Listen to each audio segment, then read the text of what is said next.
Peace and welcome to the culture here on the Black Star Network. I'm your host, Farajii. Thank you so much for tuning in, being a part of the conversation. Folks, we got a lot to talk about. First and foremost, let's talk about the case of the 6-year-old in Virginia who shot his teacher. We're going to be checking in with our special guest, Ashley Banks of the Rio, to give us the latest in that story and how it could change the laws in the state of Virginia and possibly around the country. We'll have that conversation. Also, we're going to be checking in with Mayor Katrina Thompson of Broadview, Illinois, to talk about how small cities are on the front line of big change. We'll have that conversation and a whole lot more. So, folks, get ready to join us in the discussion. Make sure that y'all stay tuned in. We got a lot coming at you right here on today's edition of The Culture here on the Black Star Network. Let's go.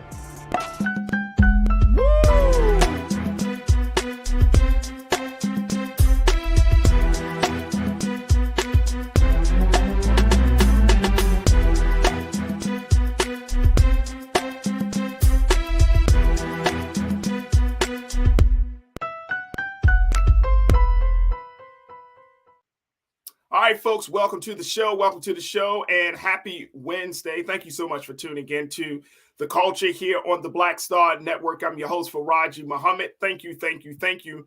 We got a lot to talk about, so let's jump right in. I got a number of fantastic voices, folks, as we have these conversations. All right, folks, the big discussion right now, we want to talk about this case of the 6-year-old student in Virginia who shot at his teacher. And this case has so many different layers about everything from school safety to access to guns. And we're going to talk about this issue of the fact that the gun culture in this country continues to be such an epidemic that has gone all the way down to the babies. And so I want us to have that part of the conversation as we check in with our special guest, Ashley Banks, who is a journalist and reporter for the Griot. And we also, of course, got my sister, Suzette Speaks, our culture crew member for today. And I'm very, very excited to see them both. Ashley is in school to be a lawyer, and Suzette is a lawyer. So I'm looking forward to the conversation this afternoon. First and foremost, ladies, thank you so much for joining me. How are you? Thank you for having me, Farajii. Doing pretty good. Awesome. Suzette, how are you? Doing well. Good to be here, brother. And nice to have you, Ashley. Welcome. Awesome. All right, let's talk a little bit about this case, ladies, because when I first heard about this case, I was kind of blown away about the details. And there was a lot of fuzziness around what actually happened. But the story is coming out because the latest development is the fact that Ashley, that this teacher, fortunately, she was shot, but it was not a fatal shot. But she is moving forward on some legal action. Talk to us about that. That's correct, Farajii. So as we know, on January 6th, the 6-year-old shot the first grader in the hand, and the bullet went through her chest.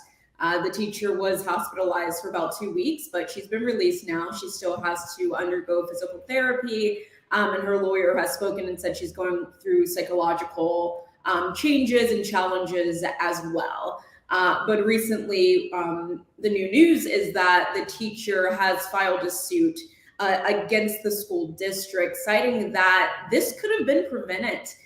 This incident did not need to take place. So right before the shooting took place, or hours before the shooting took place, several teachers went to the administrator basically saying this child is troubled. This child is threatening to beat up another child. In 2 other cases, teachers went to the administrator and said that the 6-year-old was in possession of a gun. The administrator they didn't care. They weren't bothered. They did not want to search the child's book bag. They did not want to deal with the situation. And then we saw the aftermath where the kid opened fire intentionally, as the police chief says, purposely shot the first grader in the hand and through the chest. Now, the 6-year-old was able to obtain this gun from his parent. It says that the parents legally bought this gun, and the parents are claiming that the gun was legally secured and there's no way that the child could have gotten the gun. There is also new news that this child had an acute disability, and was supposed to be accompanied by a parent every day to class.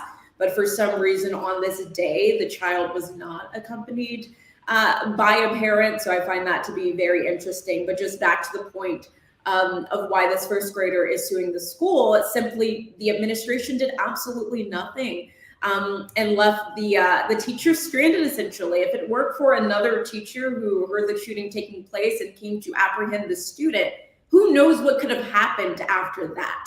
Students could have been shot, right? The teacher could have been fatally wounded.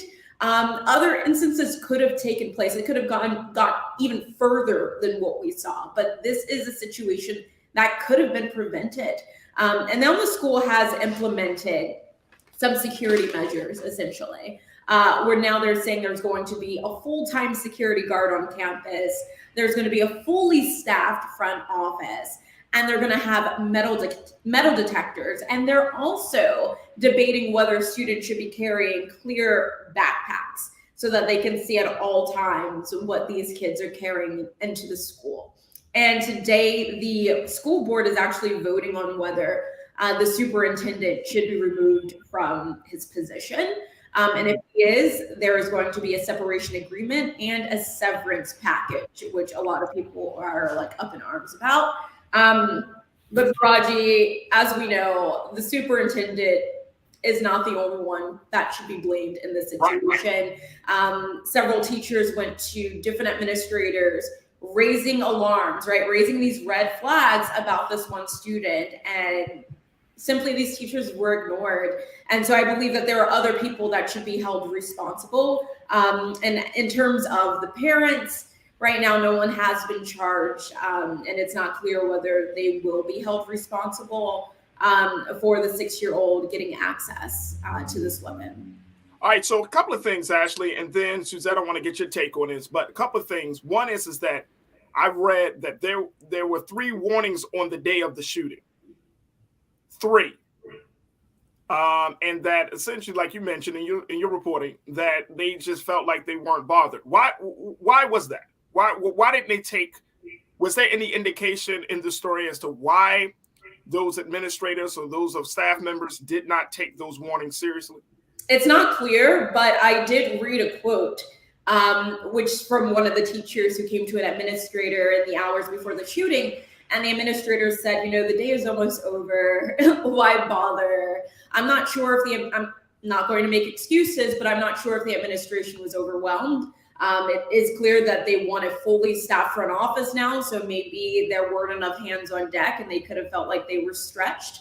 But essentially, they're just like, the day's almost over. There's no need to deal with trouble. We're about to leave. The kids are about to go home.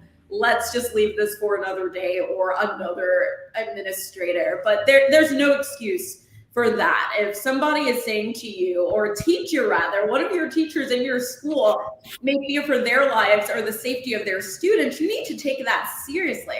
I'm sure this isn't a situation that you hear of every day in this school where several teachers are coming up to you saying, I believe this student has a gun. I believe this student has a gun. I believe some of us are in danger. This kid is making threats about harming other students, about harming other people in this school. And the fact the administration's just like, whatever. Day's almost over. Let's move on. That's unreasonable. That's ridiculous.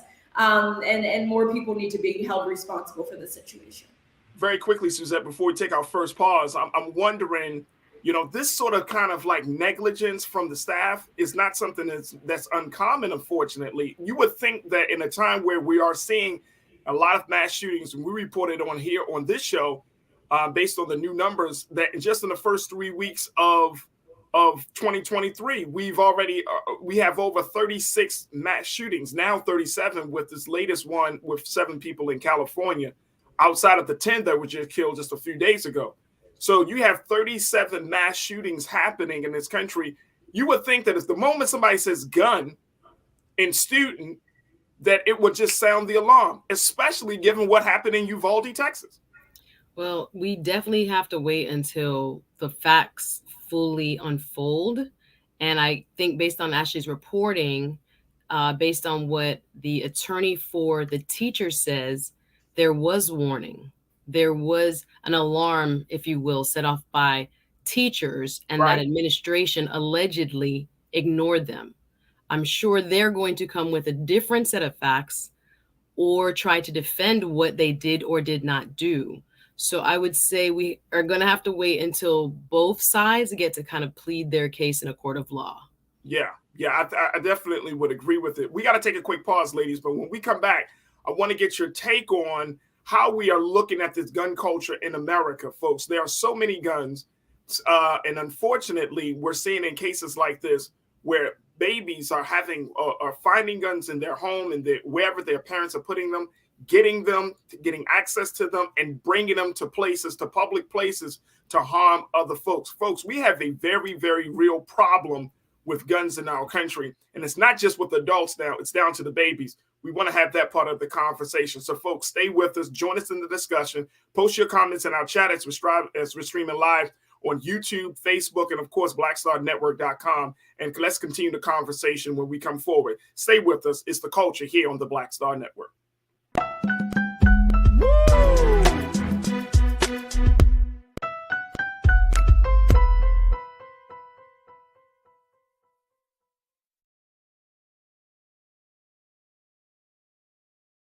Black Star Network is here.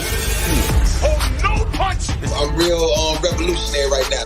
Thank you for being the voice of Black America. All momentum we have now, we have to keep this going. The video looks phenomenal. See, there's a difference between Black Star Network and black-owned media and something like CNN. You can't be black-owned media and be scared. It's time to be smart. Bring your eyeballs home. You dig?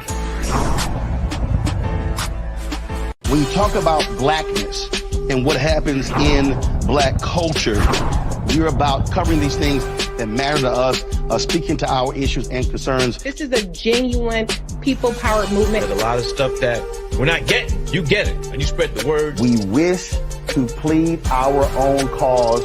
Too long have others spoken for us. We cannot tell our own story if we can't pay for it. This is about covering us. Invest in black-owned media. Your dollars matter. We don't have to keep asking them to cover our stuff. So please support us in what we do, folks. We want to hit 2,000 people, $50 this month, raise $100,000. We're behind 100,000, so we want to hit that. Y'all money makes this possible. Check some money orders. Go to P.O. Box 57196, Washington, D.C. 20037-0196. The Cash App is $RM Unfiltered. PayPal is R Martin Unfiltered. Venmo is RM Unfiltered. Zelle is Roland at RolandSMartin.com.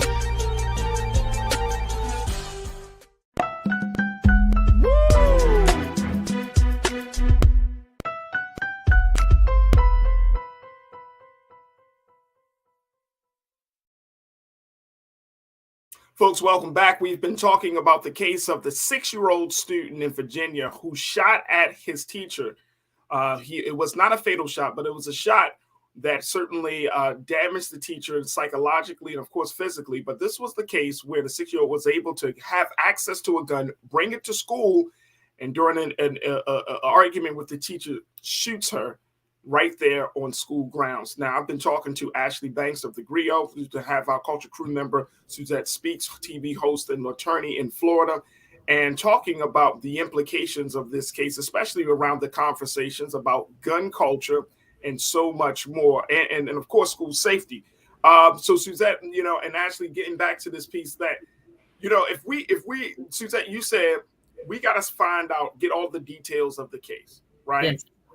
Because I think, number one, everybody's asking the question, well, how the hell, and this is what Ming Lee Natasha serves. Ming Lee, you pointed out you went into my head, Ming Lee. You said, how the hell can a 6-year-old get a hold of a gun? Mm-hmm. And that's my question. Yeah. And we reported it on this show. There are 300, check this out, Ashley and Suzette, 393 million guns right now in the United States. There are more guns than there are people. Let me just say that for y'all. And y'all might be like, man, my Second Amendment. There are more guns that people have than there are actual citizens of this country. So how does that happen? How do you get a 6-year-old? How does the 6-year-old get access to a gun, Suzette? Well, based on the reporting, it seems like it belonged lawfully to the mother. She claims that she did not know that the child had access to said gun and brought it to school, as we now know. But this may lead to, and the sheriff during a press conference a few days ago did highlight that this could lead to charges that the mother may be culpable, may be responsible for not having properly secured the firearm and having allowed the child to take it to school, even though she says she did not know that he took it to school with him. The teacher has a very interesting case, as her lawyer laid out through Ashley's reporting. If she did, in fact, warn administration like she said she did, if she did let them know earlier, few hours before the shooting took place, that there was a rumor on campus that this child was known by other students to have a gun. In the reporting, it also said that another child in a class before this class said that he was shown the gun, and that the student who ultimately committed the shooting threatened to shoot him.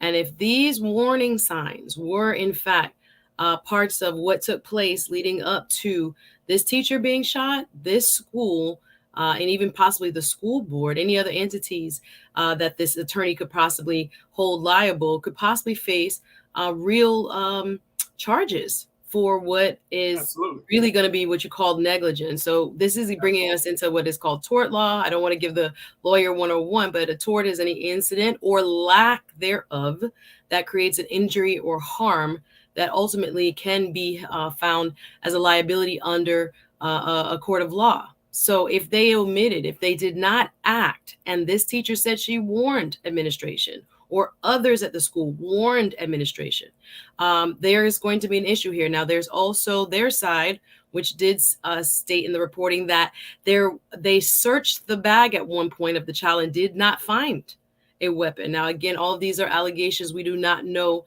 until we can get the facts in before a judge or a jury. But it does leave us with a lot of questions as to, this child having possibly a history of difficulties in terms of mental health and otherwise, or behavioral issues, and what should have occurred, what did not occur, or what should have occurred under the circumstances that are being laid out by this teacher's attorney. Absolutely, absolutely. And Deidre, you're the one that posted that point, and I want to make sure I'm correct, because I don't want my online culture crew getting mad at me, Ashley. Deidre, you're the one that asked the question. First of all, how in the hell does a 6-year-old get access to a gun? So I apologize for that. Ming Lee, you posted this is a warning red alert emergency. And Ashley, I'm wondering, Suzette pointing out that tort law, the lawsuits is going to happen. So it sounds like in my little small menial law understanding that she does have a case here. 100%. Ashley, what's your take on that? Oh, for sure. I mean, when it comes to tort law, I'm not a lawyer like Suzette. So Suzette. Not yet, Ashley. Not yet. A couple of years, I will be. But essentially, the administration does owe her a duty to at least listen, or to at least see if what she's saying has some merit. When she came to her and the other teachers came to, when the teachers came to the administration saying, the student possibly has a gun, or the student has behavioral issues and is threatening to hurt another student, the administration's job, they have a duty to ensure that the grounds of that school are safe, to ensure that the teacher's safety is okay and being upheld, and that student safety is being upheld. But if the administration failed to do that, then certainly the teacher here has a case. But like Suzette's saying, we have to see the facts play out. There is an investigation underway, and the investigation, hopefully if done properly, will be able to weed out what's true, what's not. And if it comes out that the administration really did fail and that they did not search this bag like they're saying that they did, then they have a case. Then this first grade teacher has a case. It's going to be interesting to see how it all plays out. But there was negligence here. But Ashley and Suzette, what do we make of, and Ashley, I'll start with you on this one. What do we make of the fact that, you have this very strong gun culture in this country? We don't talk enough about the fact that you got teenagers, preteens, and small children that have access to these guns. As much as you got these 393 million guns in the country, that all of those gun owners aren't responsible. they might leave it in a place that's easily accessible. I mean, we've been hearing about students bringing guns to school for years. People act like Columbine was the first time we heard about a school shooting. It was one of the big ones, but students, I mean, I remember growing up in Baltimore and, back in the 80s, you heard about students bringing guns to school. And so it's like, that is still prevalent. And now it's gotten even crazier, Ashley, at this point where it's now, you got a 6-year-old bringing the guns to school. How do we have a different conversation, either with the gun makers, gun lobby, or even with political officials, to get beyond this just talking about policy and to get in some real action about gun control? Honestly, Farajii, I don't know the answer to that. We have seen way too many shootings take place in school. We have seen too many loss of life when it comes to students, when it comes to your average adult, whether they be in a club in Orlando, what we just saw took place over the weekend in California. It's like, when is enough going to be enough? I think that's the real question here. Because there are the people like you and I and Suzette who are just like, something needs to be done. We need to protect students and we need to protect your everyday American. But it seems like the GOP, members of the GOP, are not truly interested in making sure that we have legislation that makes sense for all of us, but also looks out for the greater good of humans. And Absolutely. So recently, there were Democratic senators who proposed legislation where you would ban assault weapons and raise the age of purchasing a gun to 21. And all of that sounds great. You mentioned the fact that there are like 391 million guns here in America, but those are the guns that are accounted for. Those aren't even the ghost guns. They aren't the guns that aren't being recorded, that don't have serial numbers. And so essentially, having guns in this country is not something that can be stopped or will be stopped, in my opinion. It's a big business, a huge business for people to have guns, to own guns, all that jazz. But at the same time, Democrats can propose as much legislation as they want. It's the other side of the aisle who has to agree to it and implement it. But I just don't see it happening anytime soon. And I believe it's very unfortunate because we're going to see more of these mass shootings. We're going to see more lives lost senselessly when these things could be prevented. But until members of the GOP want to see something done, I just don't think anything's going to take place. Very quickly, Suzette, I've read a piece in the New York Times the other day where it talks about you making, gun control needs to make sense, that there needs to be we need to use the harm reduction model. And one of the elements of the harm reduction model is to raise the age of people who are actually purchasing guns. That in some cases, in some states, you can be 18 years old. And we've seen these in some of these mass shootings. 18 years old, you can get a gun just like that. But then in other states, you have to be like 21 years old. You have to go through all of these loops. Is the law enough? Because I'm a believer in this. Like, law is fine, but there's something inherently wrong about the thinking that leads to the behavior of individuals that want to pull the trigger. So is the law enough? Should we all put our eggs in that basket?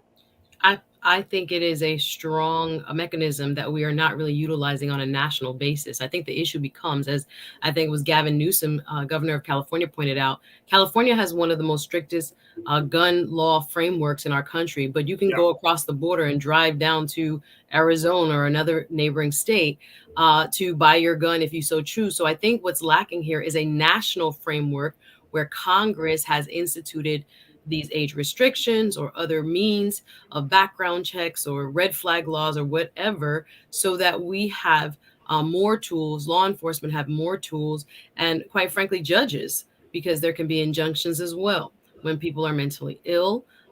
And trying to use every opportunity from a national perspective, I think, is what's missing. We have patchworks of gun laws around our country. So therefore, I don't think we're going to have any reprieve right now until Congress itself musters up the courage to do something. Well, Congress can't even muster up the courage to admit when somebody is lying. That part. For real. So now we're going to have to talk about something that saves lives. Real Brooklyn, my guy, you checked it and said, look, what you said? You said, I'm sure even with all the mass shootings that's been happening in America, I'm pretty sure the teacher did not wake up that morning thinking a 6-year-old would shoot her. Now we got to worry about that. Teachers are under attack in this country. I don't care how much we try to put to sugar on top of this, how many apples we grow for them. The reality is teaching is a very, very serious job. And now you got to think about, being so serious that you might have to go to school with extra precaution that a student may bring a gun to class. And I'm not talking about high school. I'm talking about elementary school. And that's too much, Ashley. Too much. What can we expect? We got 30 seconds, but what can we expect from moving forward with this case? Yeah, so moving forward, looks like the superintendent could be out as early as tonight. We're waiting on that vote this evening. If the superintendent is out, then the board will be voting on a interim superintendent, but it looks like they're ramping up security at that school. Right now, school is out of session until January 30th as they continue to investigate. But we know more details will come out of this, Farajii. Yep, absolutely. My sister Ashley Banks checking in from the Griot. Ashley, it's always a pressure. I only appreciate you being a part of the conversation. So thank you so much for joining us this afternoon. Thank you, and nice meeting you, Suzette. You too. Hope to see you again. Yes, Two great legal minds, bringing them together. That's what we do here in the culture. All right, folks, look, we got to take a quick pause. When we come forward, let's have a conversation with Mayor Katrina Thompson of Broadview, Illinois. We're going to talk about how small cities are on the front lines of big change. So stay tuned for that discussion up next here on The Culture, right here on the Black Star Network.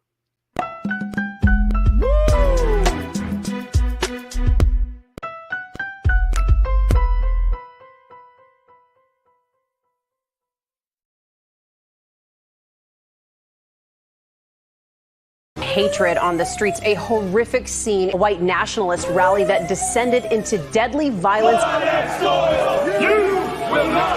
White people are losing their damn minds.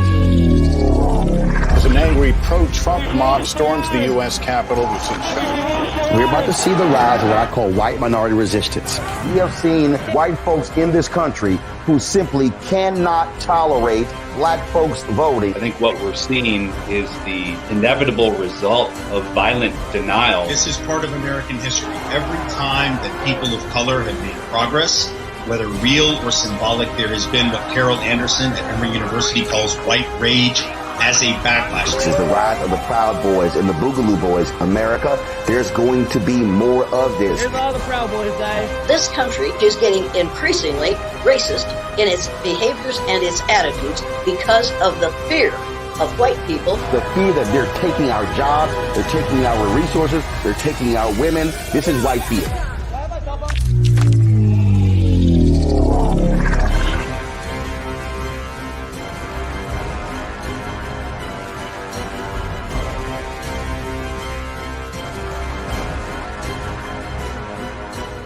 Black Star Network is here.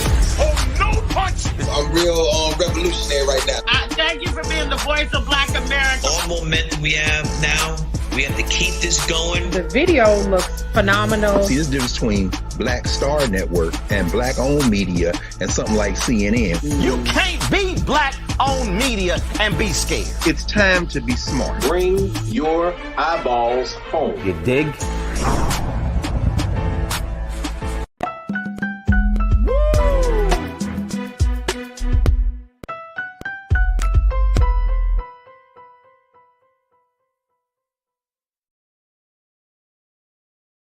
Folks, welcome back.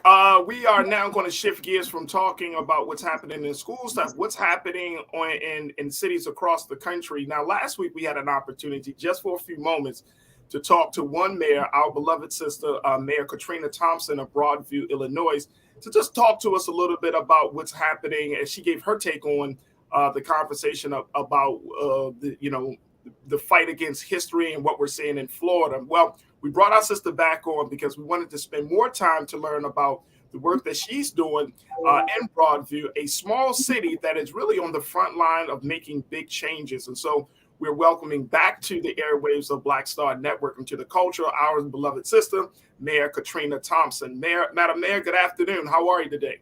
I am doing well. How are you? I'm good. Let's look at you, Madam Mayor. You flexed it and everything. You in a whole different vibe and spirit today. Yeah, well, I'm at work today. that's a beautiful thing. And I want to bring in my sister, Suzette Speaks. Again, folks, she's a TV host and lawyer out of Florida, and she's going to be, of course, continuing the conversation with the mayor as we have these discussions with the mayor. But first, let me pose this question, and then Suzette, you run with your questions. Let's have this conversation. But Madam Mayor, you know, people may not have heard of Broadview, Illinois. Talk to us a little bit about the great city that you represent and serve. So Broadview is the strongest small city in the state of Illinois. With 8,000 residents, a 2.2-mile radius. We are third residential, third industrial, and third commercial. So we're a well-balanced community. We are 74% African American, but our Hispanic population is growing. We are thriving in the right direction, bringing new opportunities to our community, and just, you know, we just want to work in collaboration with our neighboring communities. And what are some of the big industries there in Broadview, Madam Mayor? So we have manufacturing, which food manufacturers, Mullen Foods, Benny Foods, Perfumes, and they do some of the larger, like the sauces for the McDonald's and all of that type of stuff. Right. So, you know, it's the small things, but it makes a big difference in the food industry. And that, hey, somebody's got to produce this stuff. So I'm so happy that that it comes out of your city. But talk to us a little bit about your tenure as mayor of Broadview. So when I first got elected, well, let me just say this. I didn't grow up in a political family, so politics was just not on my radar at all. But as I got into this arena, I know that I wanted to be a game changer for how we look at how we function as Black folks in the community and how we move the needle just a little bit further. You know, we have so many things that plague our community that Black elected officials have to focus on so many different things that our colleagues don't have to really, they focus on, but it's not an importance to them. So I like to change the narrative and flip the script on how we look at how we get access to resources, how we take care of our streets, alleys, and sidewalks, how we look at our water infrastructure, how we look at environmental issues, and most certainly how we look at public safety in our fire and our police departments, and what that look like, and does that culture align with the residents that live within our community. On election day, when I got elected in 2017, the police chief, I never saw him. He quit. So when I got into office, I didn't even have a police chief. And our police department was made up of primarily white males. We had about 2 or 3 African Americans that's on the police department. Fast forward until now, I've hired our first Black police chief. The department is very diverse. We have more women working on the police department than we have ever had. And so we're just changing the needle a little bit further, but we're being intentional about the work that we do that represent the community that I serve in. That's awesome. Suzette, what are your questions for Madam Mayor? I'm curious, Madam Mayor, and welcome. Thank you for being here. When we are talking about some of the distinctions between big cities and smaller communities like the one you serve, are there really that many distinct issues, or do we kind of overlap? For example, I know housing here in Miami is huge. Affordable housing and workforce housing has been one of the biggest challenges, as well as just increases in taxes across the board. We also are environmentally conscious as well, and we are looking for more higher paying industries to come to Miami. For example, in the tech space, we've done a lot of recruiting for those type of companies here so that we can bring higher wage jobs. Are those some of the same issues that you're facing? Are there overlaps, you think, with more urban areas, with what issues that you serve are looking for you to address and hopefully solve? So there is a difference between large cities, medium cities, and large cities. And some of the distinct differences is the staff and the laborers that you have working on your team. So like I have a small staff. And when we talk about economic development and how we create affordable housing or a workforce type of housing, you have to have a skill set and a leader that's in that respective department that can change the narrative to get you to the resource. And so typically what happens is the resources go to the largest community because they have the largest base of people. And so it's very competitive. I mean, we have to apply for competitive funding and everything that we do. And sometimes we compete with some of our larger communities. Now, is that fair and equity? Most of the times, no. And then when you talk about being in a Black and brown community, just think if we're small and we in this pool of a community that our neighbors may be 55,000 population, the economics or the socioeconomics are a lot different for us. So it is a difference between small and large communities. But the issues are the same. Like, we still have to have public safety. We still have to have safe drinking water. We still have to, maintain the services for a municipality as a large city, but we just don't have the resources to combat a lot of the issues that we, come up against from time to time. And I'm glad that Suzette brought up that point, because we tend to kind of overlook the small cities, and when you're talking about, and my guy Real Brooklyn just posted this. He said, when I went to boot camp in Illinois, he said, I don't remember seeing Black folks until I went to Chicago. You know what I mean? And Real Brooklyn, let me know how long ago was that when you went through that experience. But I'm wondering, for Black people today, is the small town the new alternative that we need to really considering for housing, considering for jobs? Is a small town like Broadview, Illinois, an alternative for us to find our political footing? Because you're a Black woman, you didn't come from a political family, but you're getting things done. You're starting to take the city into a more Black consciousness with your leadership. And so I'm wondering, like, we're not seeing, we may get a little bit here and there in some of these big cities, and understandably, but maybe in the small cities, it might be the best alternative. What's your take on that? So for me, it's simple. So I speak a lot about partnerships and collaborations. So when you create these partnerships and collaborations, you can do more. And so that's just my mindset. I don't work in a silo. I work with my other neighboring communities. I work with wealthy communities, medium income communities, and poor communities. But once we pull all of those resources together and we get everybody working together, that's when we start seeing real change. Even though our communities' dynamics are different, our socioeconomics are different, but one thing that I've learned is bringing people together to unify for the common goal so that we can flex, as you said. So that we can flex. We can flex more when we work together with all of our, it's a give and take. They want something just like we want something. Right. And that's the thing about it too, Suzette, right? It's like, we're trying to figure out how we can get some wins out of all of these, out of every place that we're in, and every space that we're in right now in Black America. We should every Black person should be thinking, how can I get a gain from it? And I'm not in a selfish way. No. But in a very real way, like, how can I get a win for myself and my family and my community, my people? Because I'm just personally tired, Suzette and Madam Mayor, of Black folks going into new spaces and we're just thinking about the individual and not thinking about the we or the collective. Suzette, what's your take on that? Absolutely. To piggyback on what you're saying, I was wondering why Madam Mayor decided to run in the first place, because she said she didn't even come into this from a political background. And sometimes I realize people have a good heart, but they're not good administrators. And it sounds like she's a very good administrator. So I wanted to ask you, what motivated you to do this? And additionally, we've spoken to mayors who are also African-American. Are you the first African-American mayor of your city? Do you feel like you've had special challenges because you were African-American or because you're a woman in leadership? Just curious about those two. So in Broadview, we had term limits, and the former mayor was terming out. And he asked me to run for the seat 3 times. I turned him down 3 times. And this was a big year for my family. My daughter was graduating from high school. We doing college tours, trying to figure out what she needed to do. But when I asked her, what did she think about me running for mayor? She told me to go for it because I like helping people. So that's why I got into the race. Now I am the first woman, the first Black woman to hold the seat. So when we talk about being a double minority in a political arena, sometimes the challenges come up, and you just have to know your stuff. And I'm intentional about reading. I read all of the legislation that comes across my desk.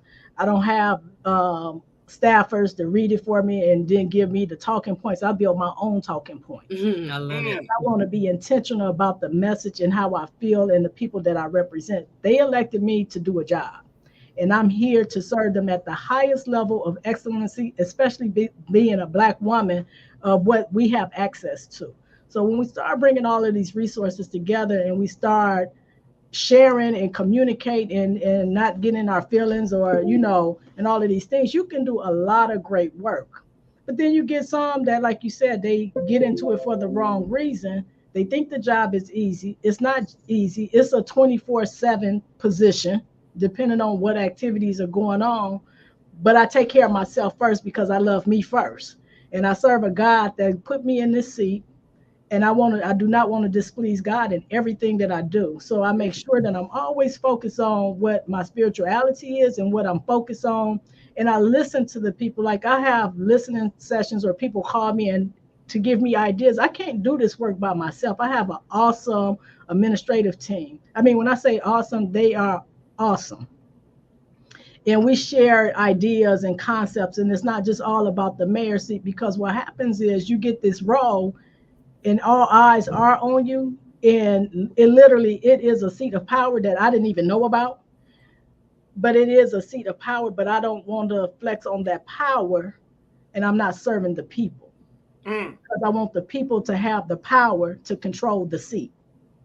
Let me just tell you this, Madam Man. This is why I love having these conversations with public officials like you and Suzette. We have these discussions all the time. Y'all make me want to leave the big city. Yeah, listen, I'm about to move. You know what I'm saying? Like my man Conscious Thought was like, damn, I'm about to visit Broadview like soon. Like I'm right there with you, bro. Like at the end of the day, I'm ready to like make Broadview just a spotlight, because I can hear in your voice, Madam Man, with all due sincerity, I can hear the passion, and I can hear the love, and the fact that you're not doing this for likes. You know what I mean? You're doing this to be a true public servant. And I mean, it's so refreshing to see Black folks in a position like that. Because somewhere across in the water, I don't know. As Suzette, we live in big city. You in Miami, I'm in Los Angeles. You know what I'm saying? Like somewhere in the transition or in the translation, it's like people's intentions get muddled, and people's spirit and their involvement in getting in public service just gets very distorted. And I'm so sick and tired of seeing, I mean, they're not bad people, but they just get caught up in a dirty system. The hype. They get caught up in the hype. They do. And somewhere along the line, it gets, I mean, when we see our people who constantly get caught up in certain situations, and I mean, yeah, they didn't harm anybody technically, but they eroding the trust that we have in Black leadership, Black political. Well, it's the indirect harm. Right. It's not, it's not directly harm or it's not physical, but it's the indirect, because when you're not serving at a high level and you're not listening to your constituent base on the things that they want to see you, or you giving them ideas on, where you want to position your town or city or village, it's a fine line with that. And like I said, I'm just brutally honest. I'm very transparent. I don't sugarcoat nothing for nobody. I live in my truth every single day. If the people love me, they love me. If they don't, they don't. I mean, I do have a few people that's not very favorable of me, but I'm very vocal in my position, even when I'm with my white counterparts. I mean, I'm very vocal in my position and where I stand, because if I don't stand on the truth, what am I serving for? And I do understand the dynamics of the political arena now that I've been in it a couple of years. I understand the dynamic of it, but I also understand who I am and whose I am.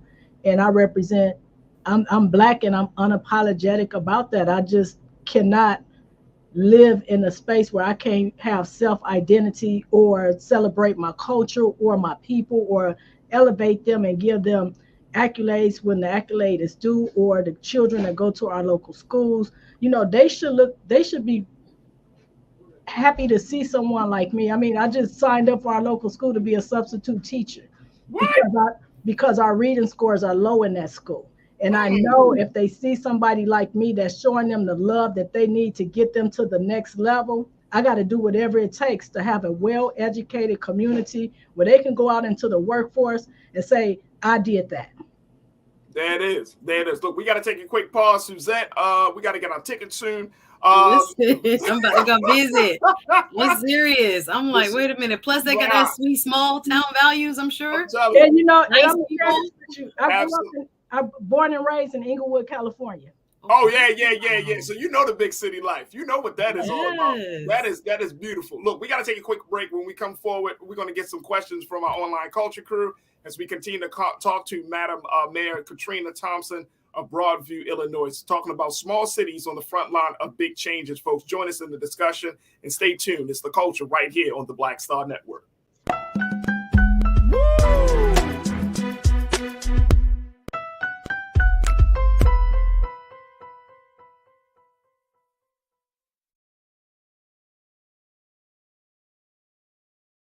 Folks, Black Star Network is here. Oh, no punches! I'm real revolutionary right now. Support this man, Black Media. He makes sure that our stories are told. Thank you for being the voice of Black America, Roland. I love y'all. All momentum we have now. We have to keep this going. The video looks phenomenal. See, there's a difference between Black Star Network and Black-owned media and something like CNN. You can't be Black-owned media and be scared. It's time to be smart. Bring your eyeballs home. You dig? Pull up a chair. Take your seat. The Black Tape. With me, Dr. Greg Carr, here on the Black Star Network. Every week, we'll take a deeper dive into the world we're living in. Join the conversation only on the Black Star Network. Hi, I'm Dr. Jackie Hood-Martin, and I have a question for you. Ever feel as if your life is teetering and the weight and pressure of the world is consistently on your shoulders? Well, let me tell you, living a balanced life isn't easy. Join me each Tuesday on Black Star Network for A Balanced Life with Dr. Jackie. We're all impacted by the culture, whether we know it or not. From politics to music and entertainment, it's a huge part of our lives, and we're going to talk about it every day right here on The Culture with me, Farajii Muhammad, only on the Black Star Network. I'm Deborah Owens, America's Wealth Coach, and my new show, Get Wealthy, focuses on the things that your financial advisor and bank isn't telling you, but you absolutely need to know. So watch Get Wealthy on the Black Star Network.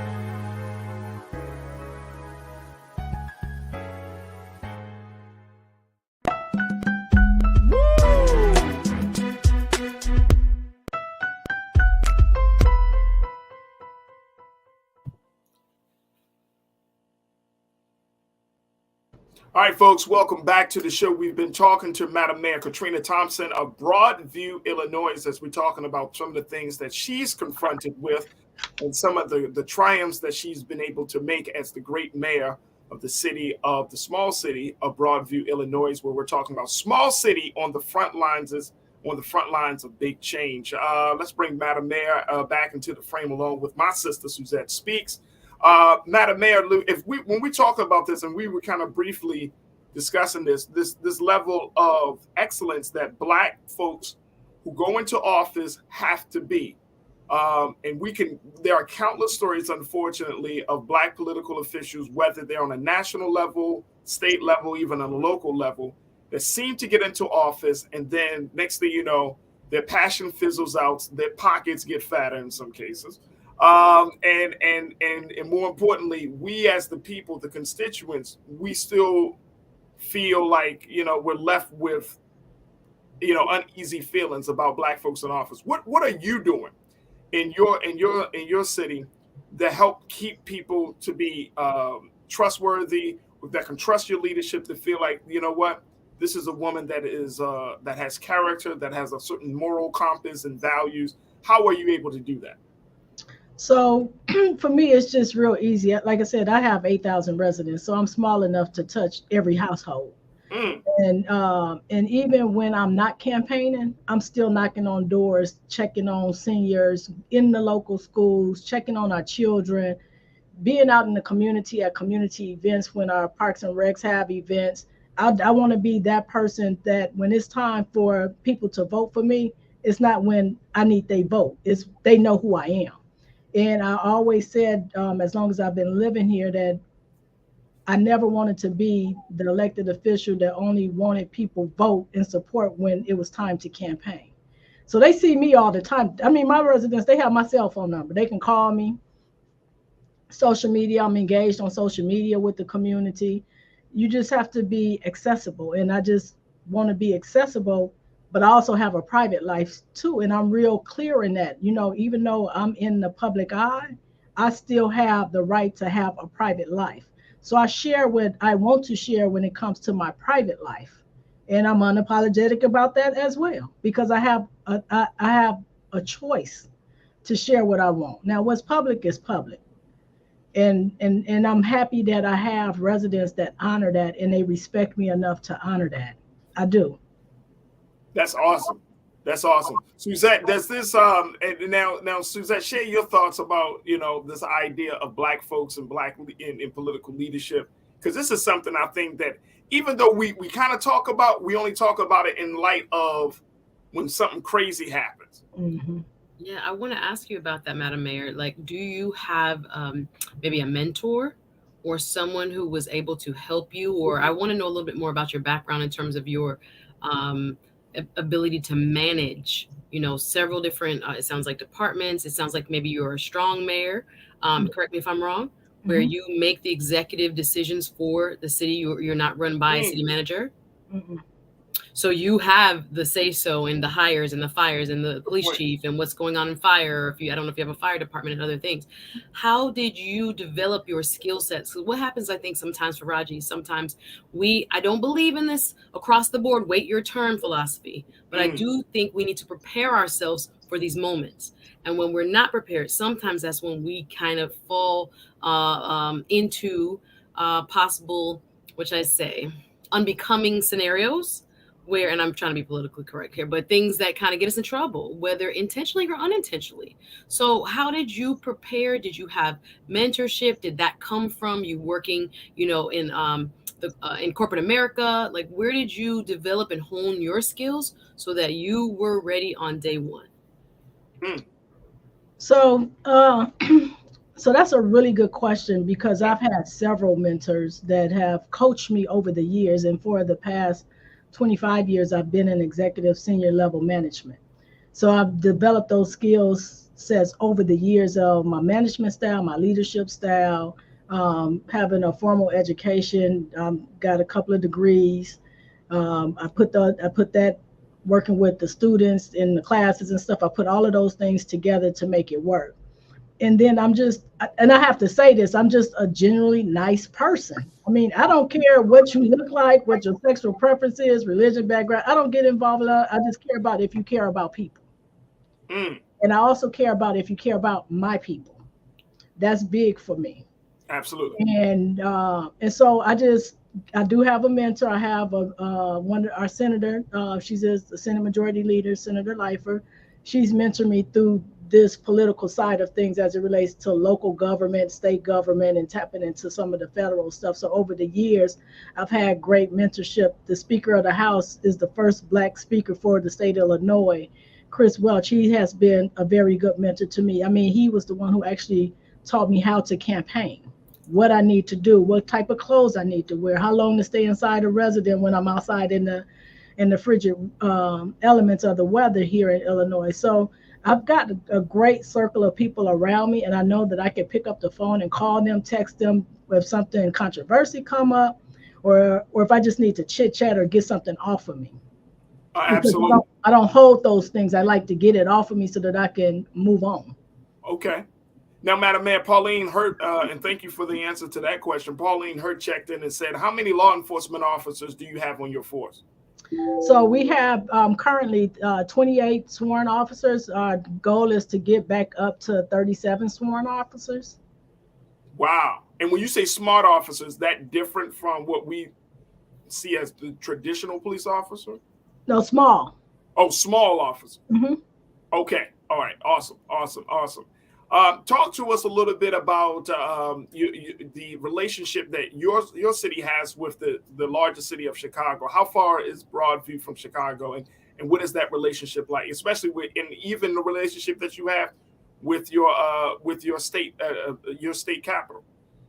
So the city of Chicago is about 15 minutes away from here, so we real close. downtown area. So we are west of the city of Chicago. Okay. I have a pretty good relationship with the city of Chicago. I was a former executive director for an agency that was funded by the city of Chicago. And during that time, I was under the leadership of Mayor Rahm Emanuel. And then I've since left that and came over to be the mayor in the village of Broadview. So I still have some good relationships with the city. And I will say this about Mayor Lightfoot. I mean, when we got into the pandemic, she wrapped her arms around small communities like Broadview to make sure that we had access, we had the information. She literally took the time out of her day every week on a Sunday to have conference calls with mayors in the Chicagoland region to give us briefing on what was taking place as it related to the pandemic. So with that support and that type of help and that type of leadership, it takes us to another form of how we look and how we serve our community. And we're talking about relationships. So these are relationships that I now have, not just with her, but with the city of Chicago and some of the leadership within the city. Absolutely. Absolutely. Are you concerned, and I know Suzette and I, we talked a little bit about this, but are you concerned about the violence that you see in the neighboring jurisdiction of Chicago, and how does that affect your public safety, your public safety policy in Broadview? So Broadview, our crime is very, very low. The biggest crime we have is retail theft because we have a shopping center. When you look at the crime, now I gotta come to Broadview. You might, at this point, if that's the biggest crime, Madam Mayor, please. For us. I'm just saying for us. But, and in our reality, I just believe in the concept, everybody that live here, we all have to be alert. We all have to look out for our police officers. We have to be engaged. We got to let people know when something happened, especially the police department when they're doing the investigative reports. And, as Black Americans, some of us don't like to engage the police and don't like to, tell on what's happening or what's going on. They don't want nobody to know what's going on. So that's a problem when we talk about crime within the Black community, the no snitch. So we have to, address that from a different angle, but we're fortunate enough we don't have a lot of high crime. But we do have crime, and we have had carjackings in our community, and we just want people to be vigilant and be alert on their surroundings. That's how we combat crime. Is we have to get rid of the no snitch within our own community to solve some of these crimes. Absolutely. We got about 30 seconds left, Madam Mayor. First and foremost, I'm so grateful for your time to be with us.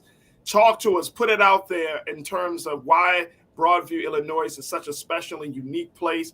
And, if there are some things that we as the larger community of Black folks in this country can do to support the work that's being done there. So thank you. I want to thank you all for your time today. I appreciate the conversation that we have.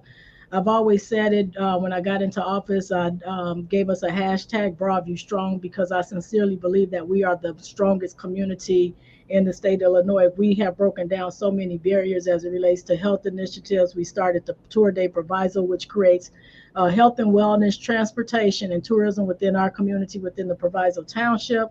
Most recently, we've tapped into our environmental space as we look at solar panels, EV charging station, environmental, air quality, water, sustainability with our cross-community climate collaboration with 15 communities that we brought together to be a part of this initiative.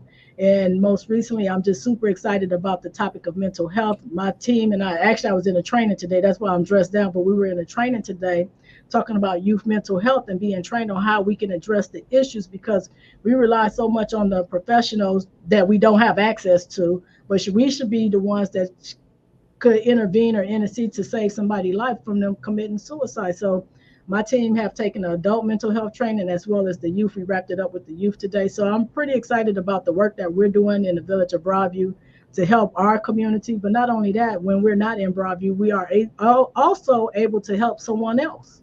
And is it important for you to grow the community of Broadview, or do you want to keep it at a kind of a small town type of feel?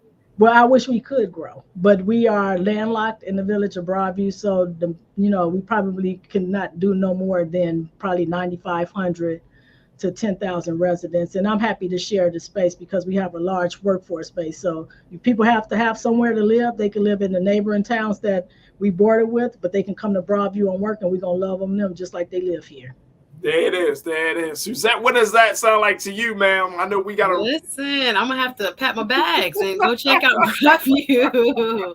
Congratulations on all your hard work and continued success. I'm glad you kind of laid out the framework of what it took to get to become a mayor. You just didn't pop out of nowhere. Okay. You have the relationships, you have the acumen and the background and management and those type of things. That's why you're rocking it. So congratulations and continued success to you.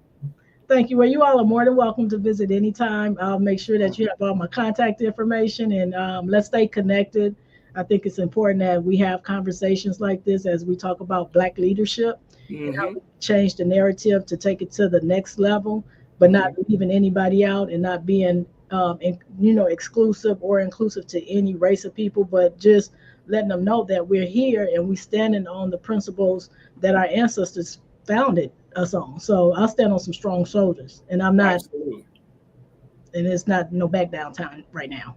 There it is. There it is. Madam Mayor Katrina Thompson, the great mayor of the city of Broadview, Illinois. Thank you so much, Madam Mayor, for your time. We look forward to reconnecting with you soon. And may God bless you in your efforts. But thank you again for being with us this afternoon. Well, God bless you, and I appreciate the time. Thank you. Absolutely. Absolutely. Folks, we got to take a quick pause. When we come forward, more conversation. Stay with us. It's The Culture here on the Black Star Network.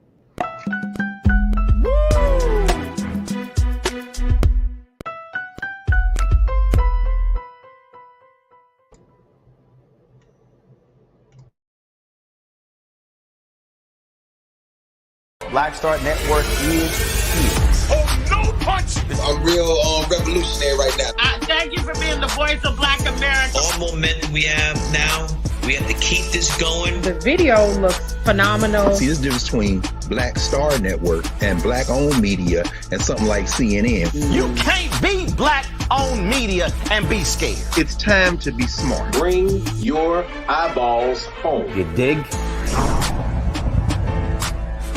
When you talk about blackness and what happens in Black culture, we're about covering these things that matter to us, speaking to our issues and concerns. This is a genuine people-powered movement. There's a lot of stuff that we're not getting. You get it, and you spread the word. We wish to plead our own cause.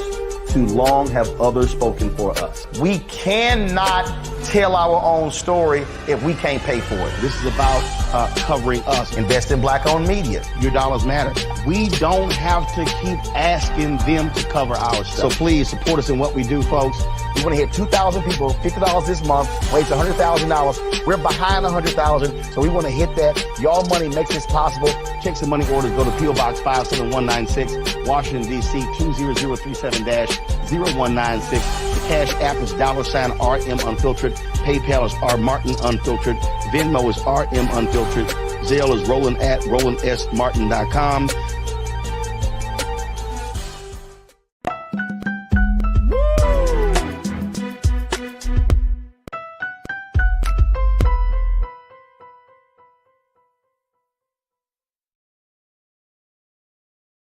All right, folks, welcome back to the show.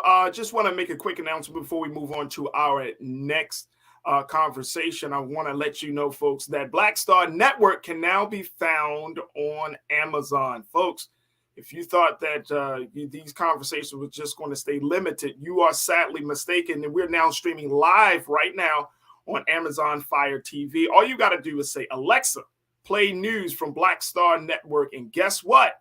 Whoop, whoop. It happens right there for you, folks. You'll find The Culture, Get Wealthy, the Black Table with Dr. Carr, and so many of other dynamic shows and programs and special live streams happening right there on Amazon. So if you have not had a chance to check us out, make sure you check us out there on Amazon Fire TV as we are streaming live now, taking the conversations and about our history, our culture, the future of Black America, and the impact that Black folks are continuing to make on this country to the next level. Again, we want you to join us and watch us as we stream live on Amazon Fire TV. All right, there it is. And that's how it looks right there. And you don't just need a Roku. You can get, look at that. That's the way my TV screen looks. But it is such a dope situation that we got great platform that we're streaming on, and it gives us an opportunity to take the conversations farther and in a much longer space to connect with more people. So again, folks, make sure y'all check us out on Black Star Network on Amazon Fire TV. All right, folks, I wanted to have a conversation about another announcement that was made earlier today with attorney Ben Crump, and I want to bring my sister Suzette Speaks back into the frame here as we talk about this. First and foremost is that I'm still vibing off of the fact that we had that dope court conversation with Madam Mayor Katrina Thompson about Broadview, 15 minutes outside of Chicago. I know. That's it. That's actually like a nice little place to live. Yes. I am grateful, confident, so much going for her. Man. And I'm grateful that she's standing out as an example of what real Black leadership should be like.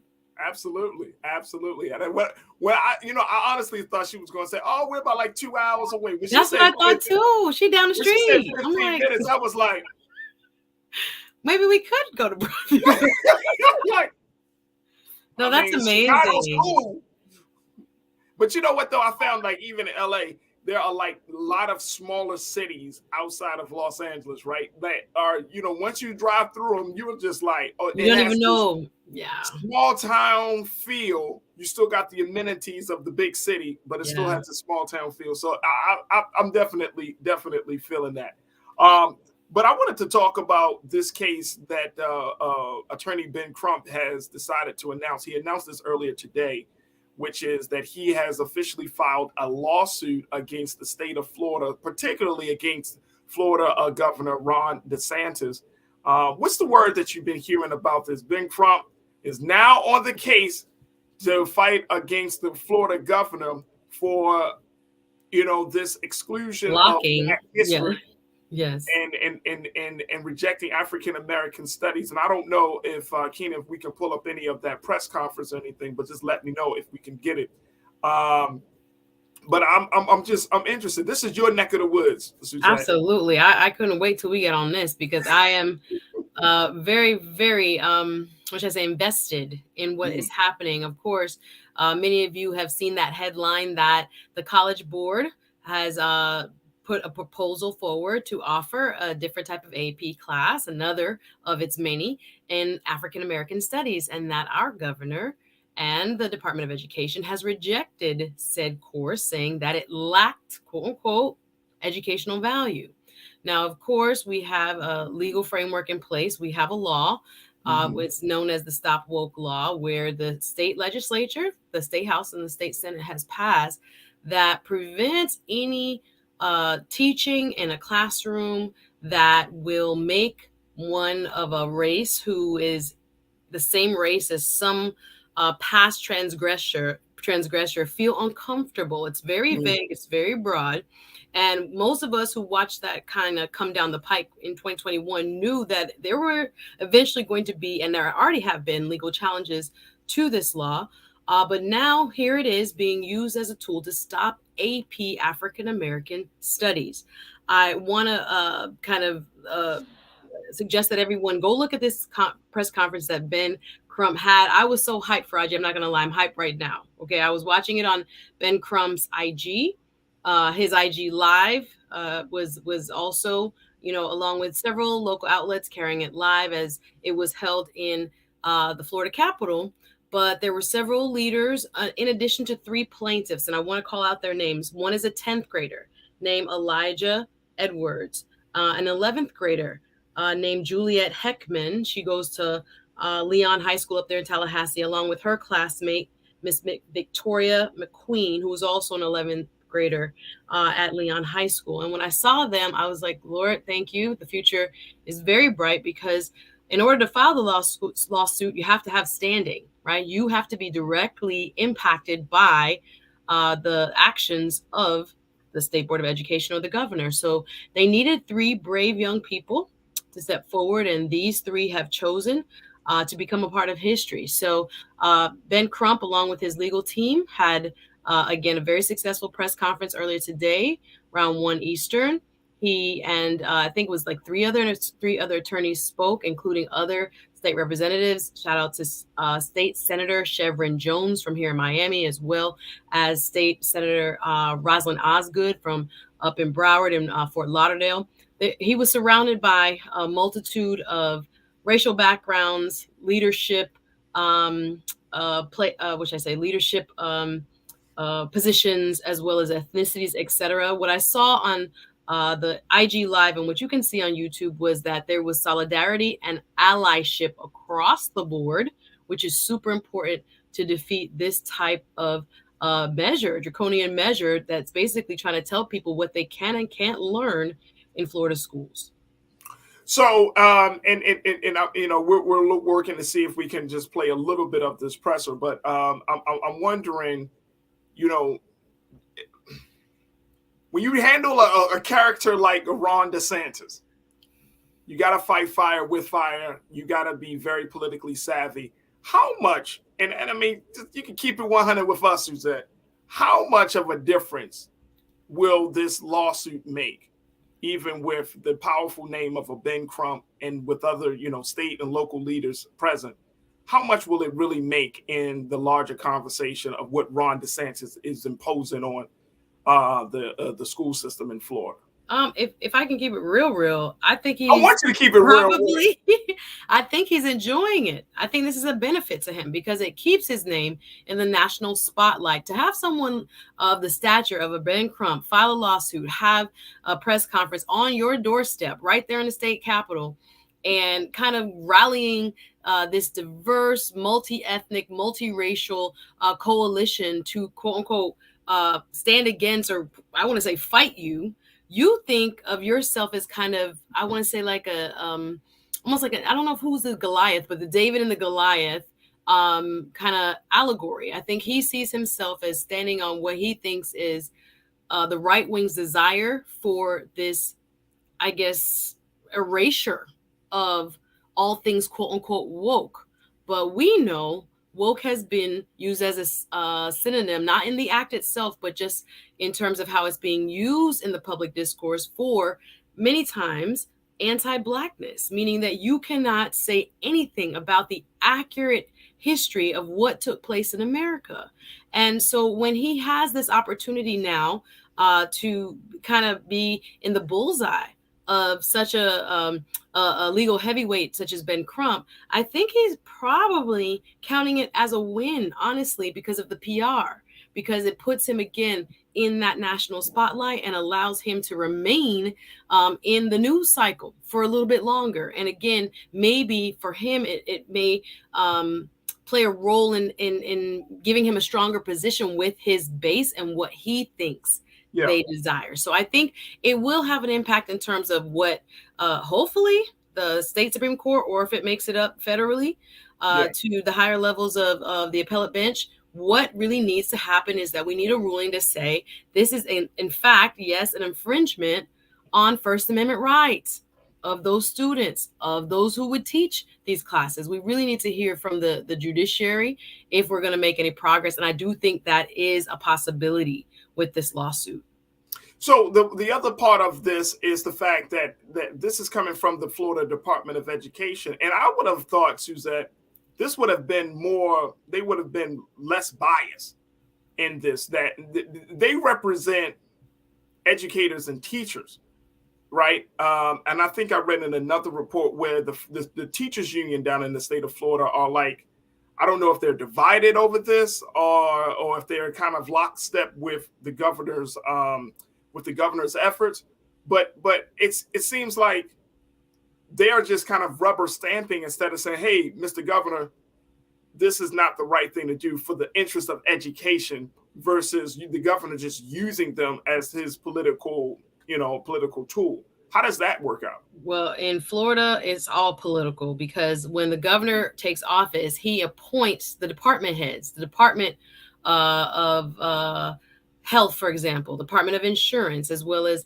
the Department of Education. Those are his appointees. So they're not necessarily neutral people when it comes to making decisions. And again, they are abiding by a law that has actually been passed. Wow. So unfortunately, this is the issue, that we have a law on the books that states that you cannot teach anything that's going to make people uncomfortable within, this framework of talking about race. So it's going to be always something that is politically beneficial to the governor, because the governor, again, the way our system is set up in Florida, it's like those appointees align with his beliefs and are oftentimes there to implement the governor's agenda when it comes to reforming education, etc.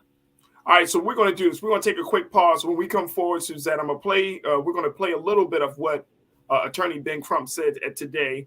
Also, I want us to have this other part of the conversations is while Attorney Crump has filed this lawsuit against the Florida governor, Bethune-Cookman. We've been talking about this HBCU down in Florida. How does this conversation affect the reality of those students that student leaders have protested against their own administration for that HBCU and getting things done? And I'm seeing a connection here, Suzette. I'm seeing that as much as we're talking about making sure that Black folks, Black students, white students learn about the full context of Black history, you have this HBCU that seems to be falling in on itself, going against the students. And so, I would love to get your take on that. If you can help us make the connection. It may not be no connection. No, I'm about to say it's a lot going on. You know what I'm saying? It may not be no connection. I might be reaching. You know what I'm saying? But we can go there though. We can go. I want to pick your brain because the students are protesting there. You know what I mean? And they want to see some level of action. They want to get some situations resolved. So we're talking about fighting for black people and Black power, and then you got Black people fighting against other Black people. Well, we welcome to Florida. Welcome to Florida. All right, look, stay with us. That conversation, of course, your take as well. We'd love to get your comments. So post your comments in the chat. Streaming live on YouTube and Facebook and Black Star Network. And of course, we're streaming on Amazon. So stay with us. That conversation continues right here on The Culture, here on the Black Star Network.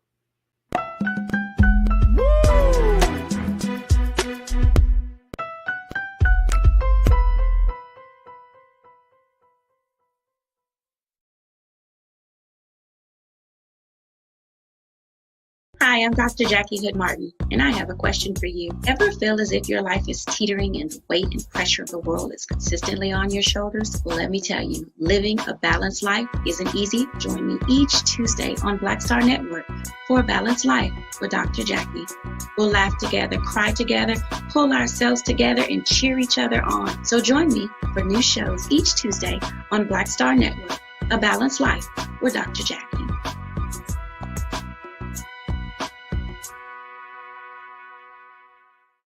Black Star Network is here.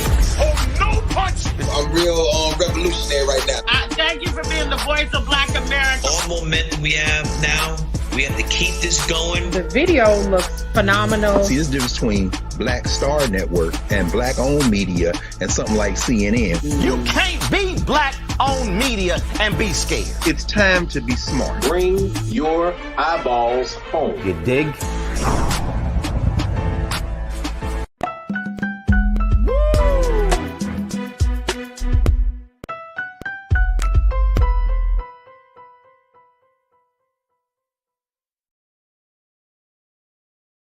All right, folks, welcome back. We have been talking about Attorney Ben Crump taking a big step in filing a lawsuit against Florida Governor Ron DeSantis for stopping some elements of Black history from being taught in Florida schools. And these are talking about that advanced placement courses that have been under scrutiny, where the governor, Ron DeSantis, has instructed the Department of Education of Florida to instruct teachers that, hey, if you start teaching this is against policy. This is against the law to not teach certain parts of Black history.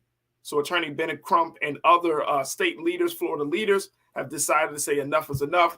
This is wrong. I want to play for you very quickly just a little bit of what was said at today's press conference of this announcement from Attorney Ben Crump, and we'll continue the conversation with our Sister Culture crew member Suzette Speaks. So check this out, Attorney Ben Crump.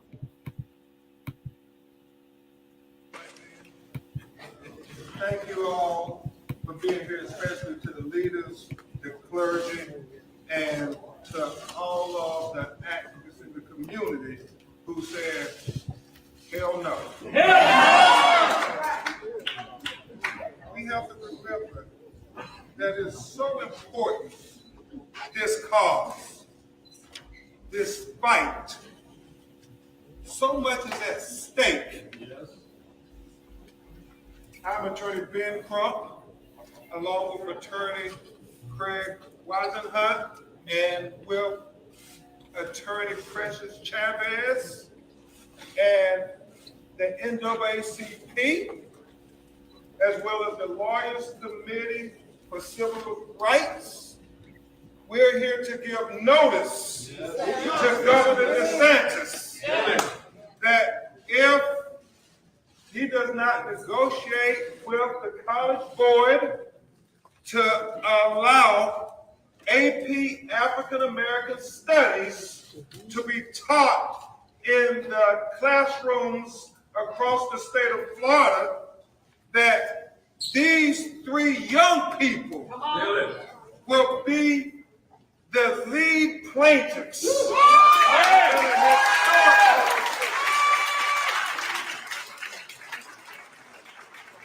And you all need to remember their names, because it's their courageous tenacity and their intellect that reminds me, Reverend Holmes, many of the examples that were shown to the world by a young John Lewis, a young Julian Bond, a young Fannie Lou Hammond. You will remember the names of Elijah Edwards, of Victoria Hetman, of Victoria McQueen, and Juliet Hetman. Now, this is what it's about. It is about them. This is what the fight is for. Never, ever forget that. And the fact that they're coming forward in this consequential moment in history can never be taken lightly. Now, you're going to hear from them in a minute after you hear from my co-counsel, Craig Wisenhunt, who has previously been victorious in challenging Governor DeSantis with a mass campaign.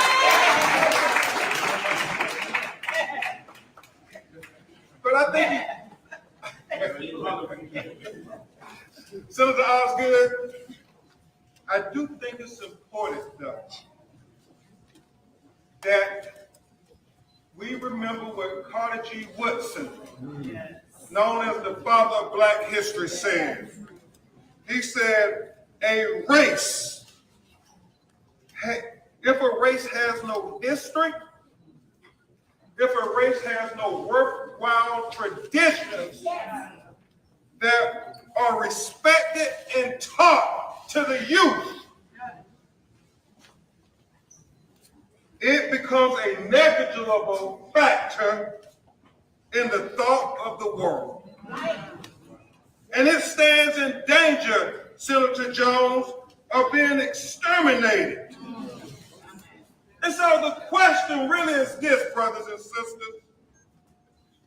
Are we going to let Governor DeSantis or anybody exterminate Black history from the classroom? Senator Hill, will we let Governor DeSantis or anybody exterminate Black history in the classrooms across America? No. Yeah, what this really is about is saying you cannot exterminate us, you cannot exterminate our culture, and you can never exterminate the value of our children to this world.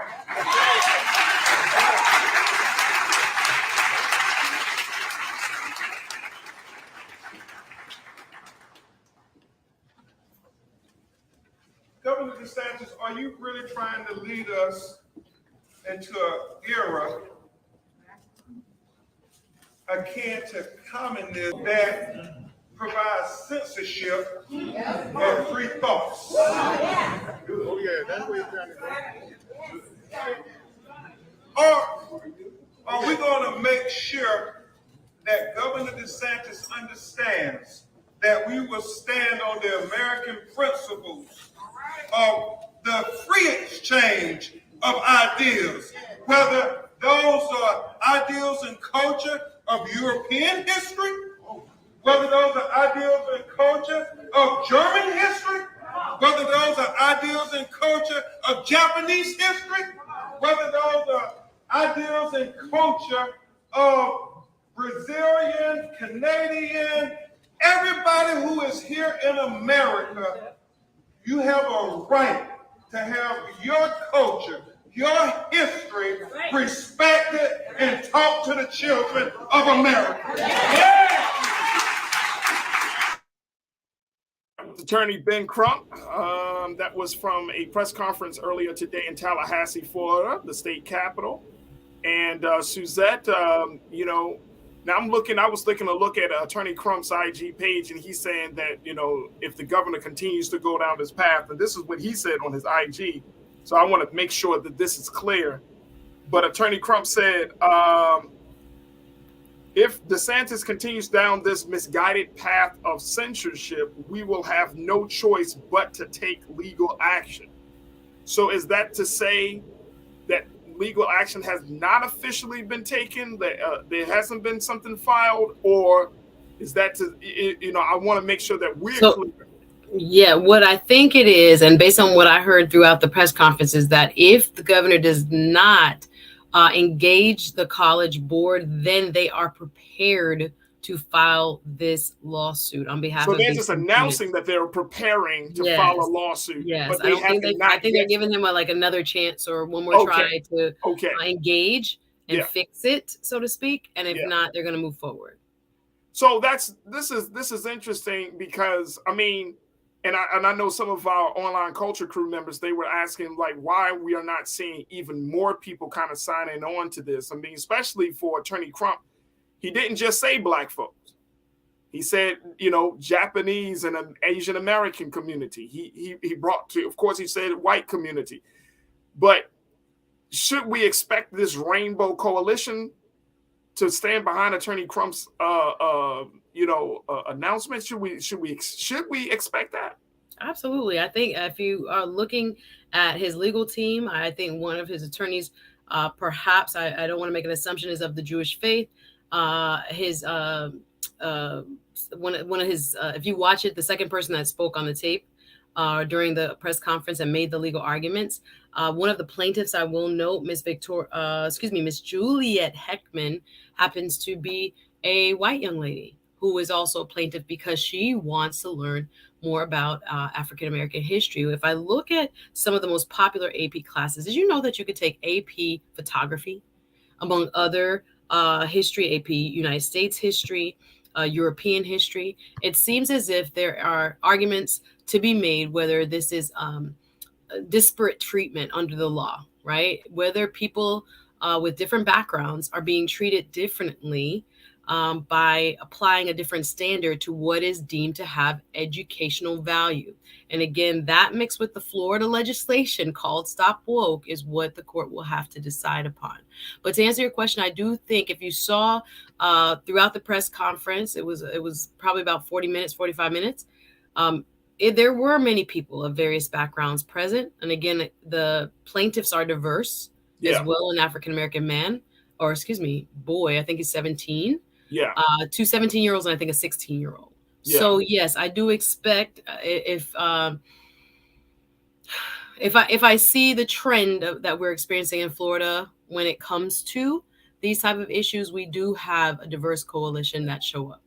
All right, so I'm gonna go back to this point that this is all happening in the same space at the same time. You do have the culture, anti-blackness, that culture war is being waged, and then you got the HBCU situation that is happening right now. And I'm trying to figure out, Suzette, how do we make sense of all of these things, right?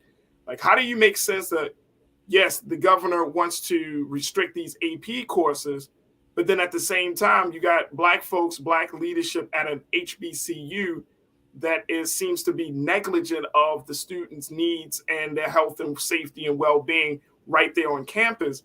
And it's like, for those who might be looking outside, might be saying like, well, y'all want us to fix this, but y'all can't fix that. Am I thinking about this really in a weird way? I think some of the issues that are happening at Bethune-Cookman University seem to be somewhat more localized in terms of their origins, and with respect to leadership, that you would have to ask people who are on the inside. This is just outside looking in, pure speculation, because there are people that are going to disagree with me and say, you know, product of funding. I stand with Mr. Ed Reed. I think a lot of what he said had merit. I think the way he said it, again, led to the outcomes that we saw, where they rescinded his possible contract. And again, I think as a head coach, for him, he had to be a little bit more disciplined when it comes to his public facing message. I don't think he was quite yet aware that he had stepped into that role as soon as it was announced, even though the paperwork wasn't signed yet, and that some of his language and maybe how he presented some of the issues was indeed not appropriate of a head football coach of a program such as BCU.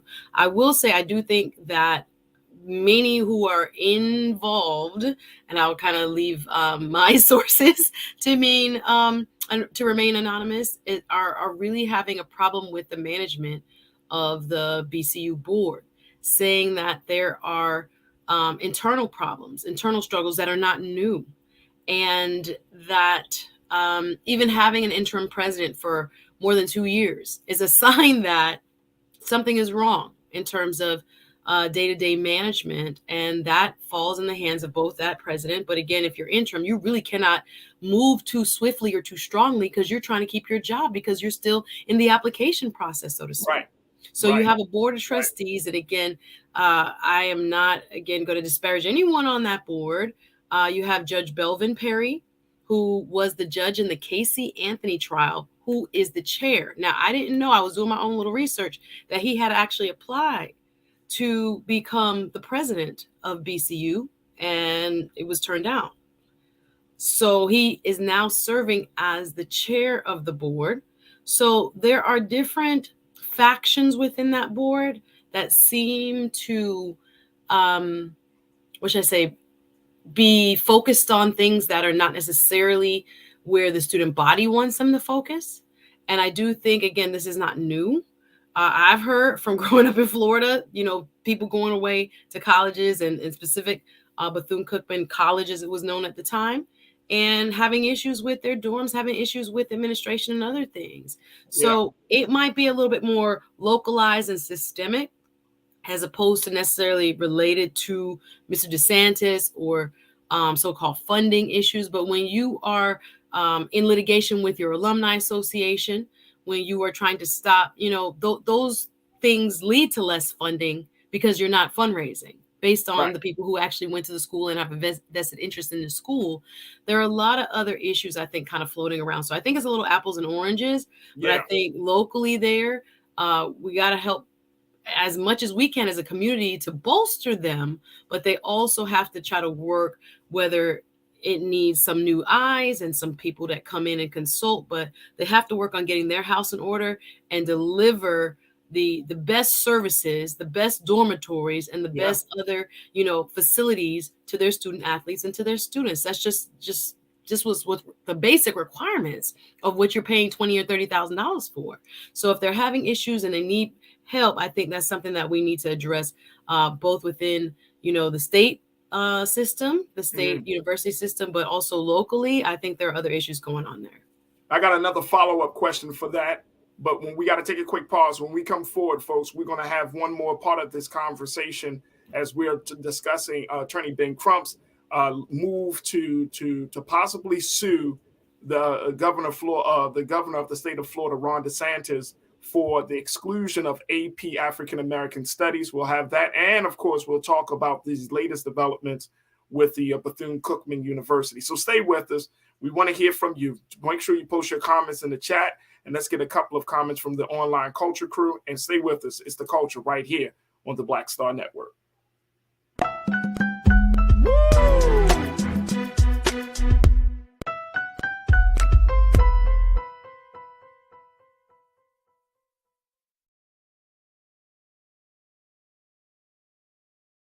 When you talk about blackness and what happens in black culture, we're about covering these things that matter to us, speaking to our issues and concerns. This is a genuine people-powered movement. There's a lot of stuff that we're not getting. You get it, and you spread the word. We wish to plead our own cause.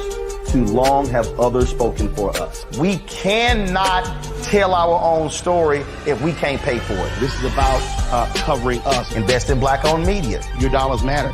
We don't have to keep asking them to cover our stuff. So please support us in what we do, folks. We want to hit 2,000 people, $50 this month, raise $100,000. We're behind 100,000, so we want to hit that. Y'all money makes this possible. Checks and money orders go to P.O. Box 57196, Washington, D.C. 20037-0196. The Cash App is $RM Unfiltered. PayPal is R Martin Unfiltered. Venmo is RM Unfiltered. Zelle is Roland at RolandSMartin.com. Black Star Network is here. Oh, no punch! I'm real revolutionary right now. Thank you for being the voice of Black America. All momentum we have now, we have to keep this going. The video looks phenomenal. See, there's a difference between Black Star Network and black-owned media and something like CNN. You can't be black-owned media and be scared. It's time to be smart. Bring your eyeballs home. You dig? Hatred on the streets, a horrific scene, a white nationalist rally that descended into deadly violence. White people are losing their damn minds. As an angry pro-Trump mob storms the U.S. Capitol, we're about to see the rise of what I call white minority resistance. We have seen white folks in this country who simply cannot tolerate black folks voting. I think what we're seeing is the inevitable result of violent denial. This is part of American history. Every time that people of color have made progress, whether real or symbolic, there has been what Carol Anderson at Emory University calls white rage as a backlash. This is the rise of the Proud Boys and the Boogaloo Boys. America, there's going to be more of this. Here's all the Proud Boys, guys. This country is getting increasingly racist in its behaviors and its attitudes because of the fear of white people. The fear that they're taking our jobs, they're taking our resources, they're taking our women. This is white fear.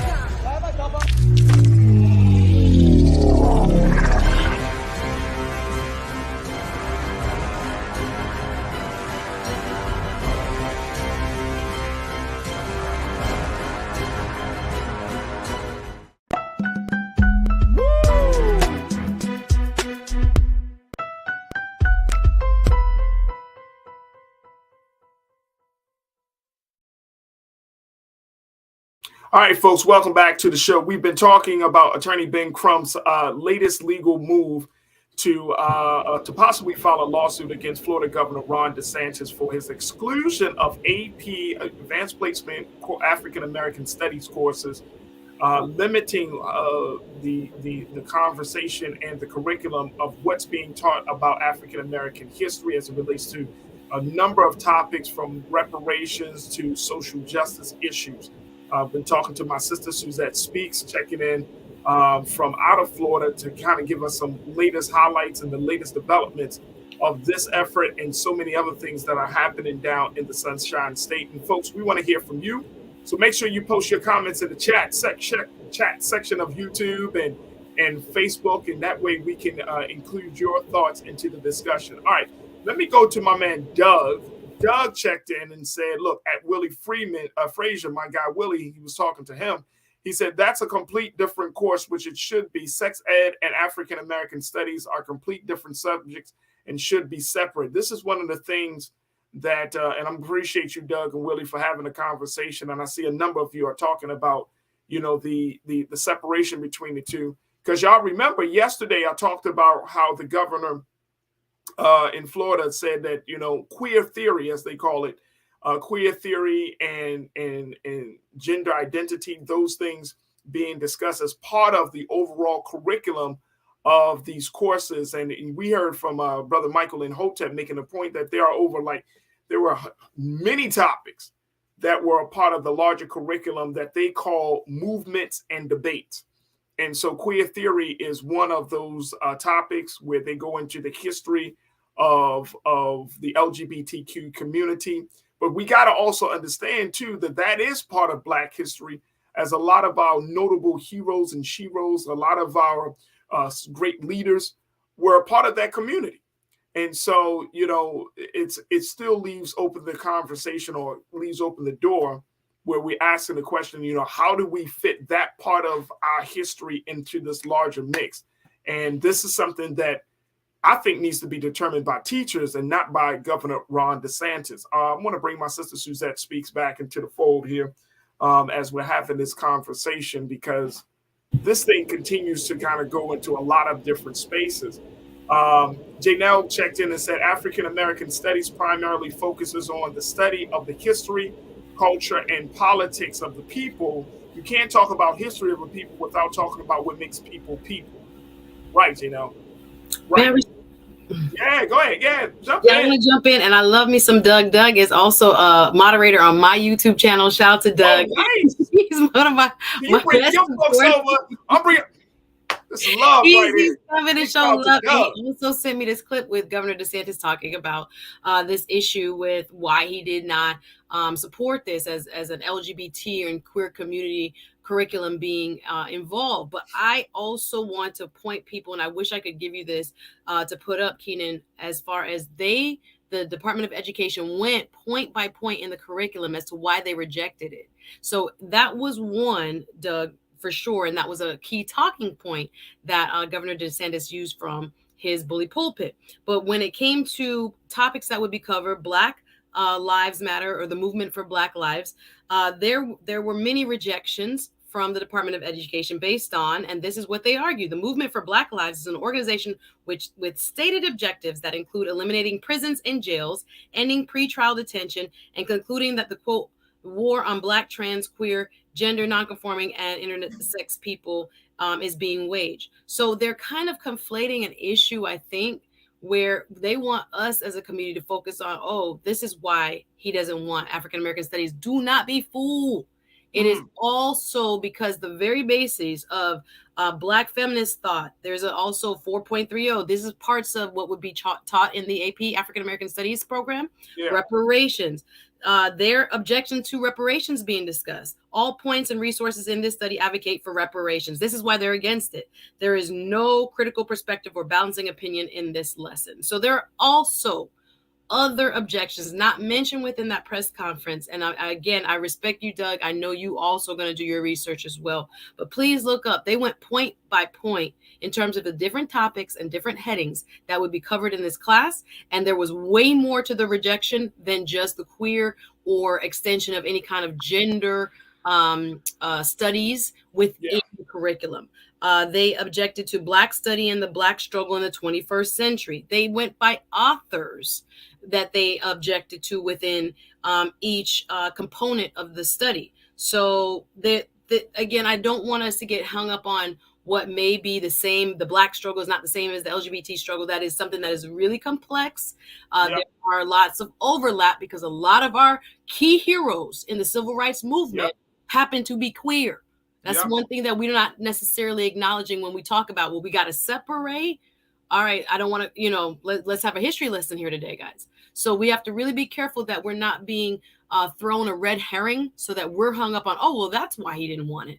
Absolutely not. Look at the point by point, lesson by lesson breakdown that the Department of Education gave as to why they're so-called rejecting this area of study. And that's why it lacks, according to them, educational value.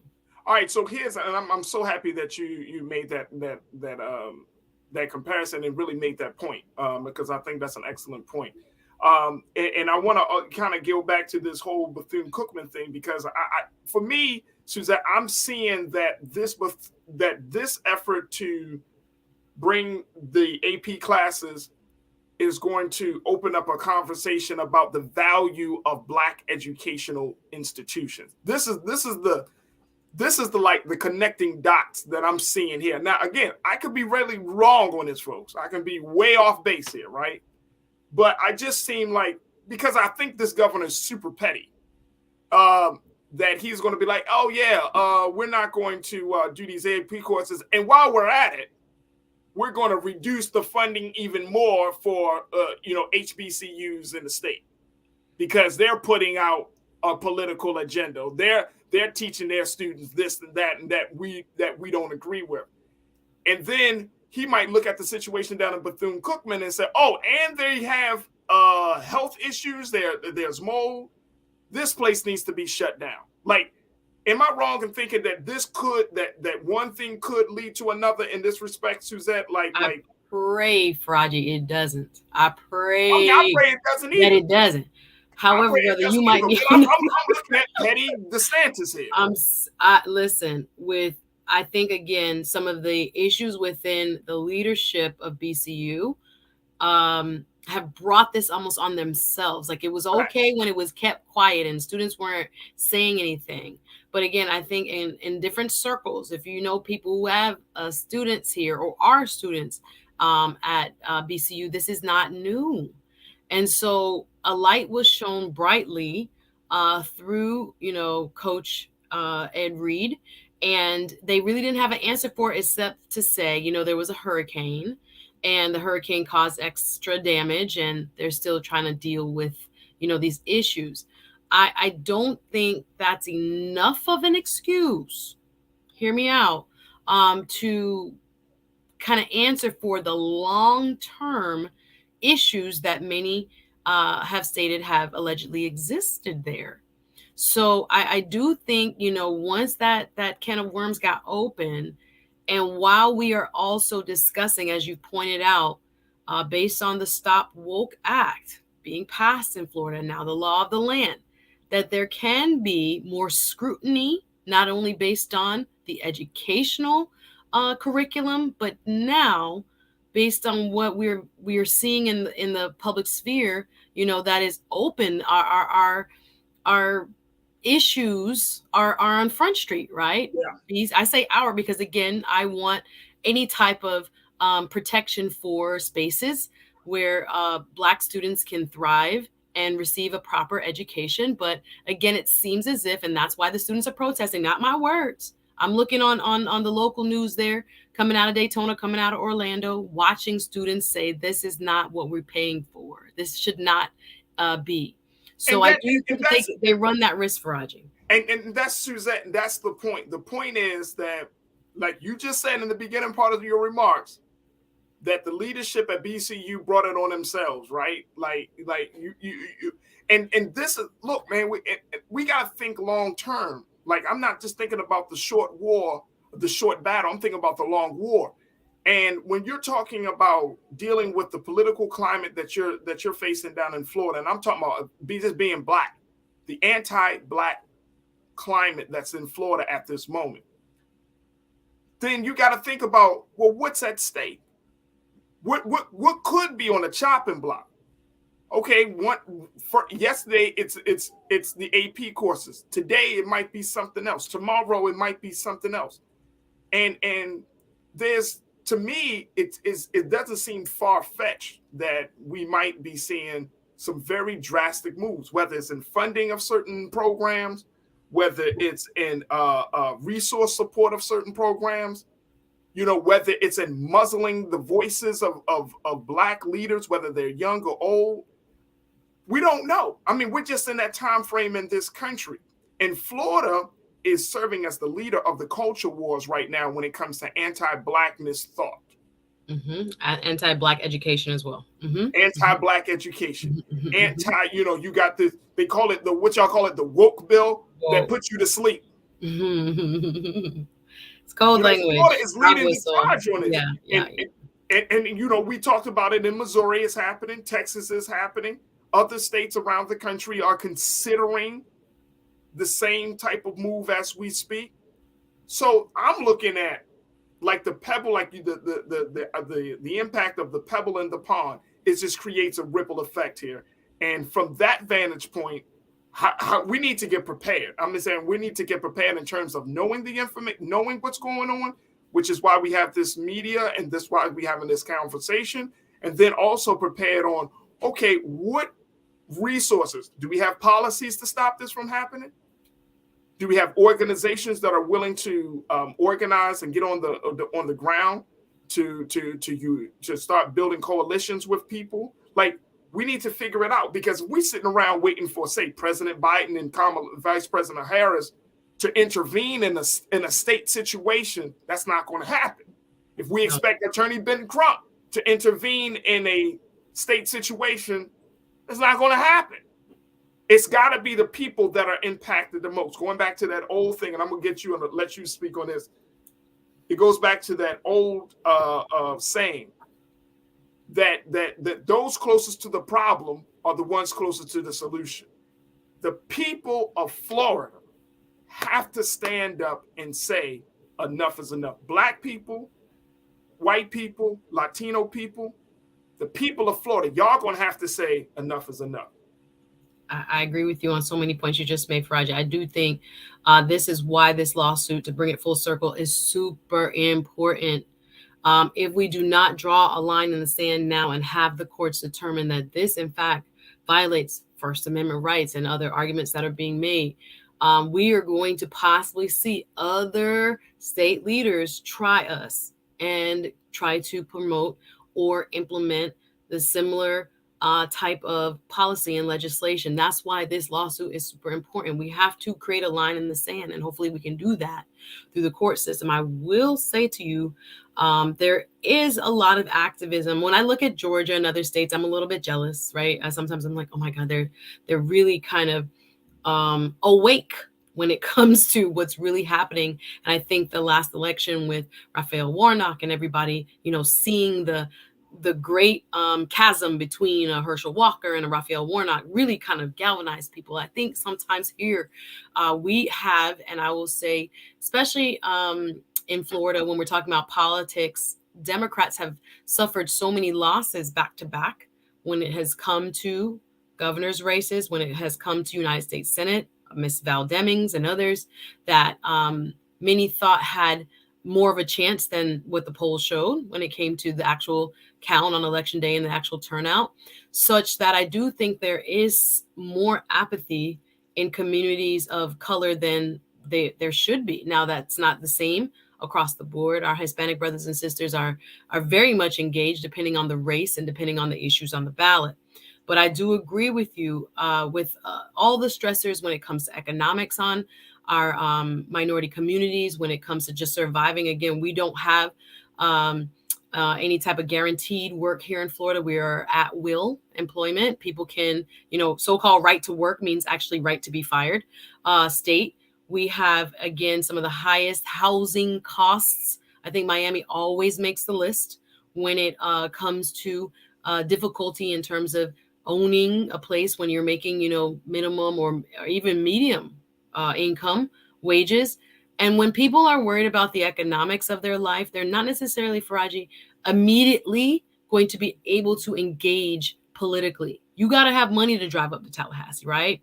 You got to have the time off. You got to be able to work. You got to be, to balance living, raising your family and paying your bills while all this, political strife is going on around you. So I won't use that as perhaps an excuse, but I will explain a little bit in terms of sometimes the difficulty in getting people engaged and involved the way they need to be.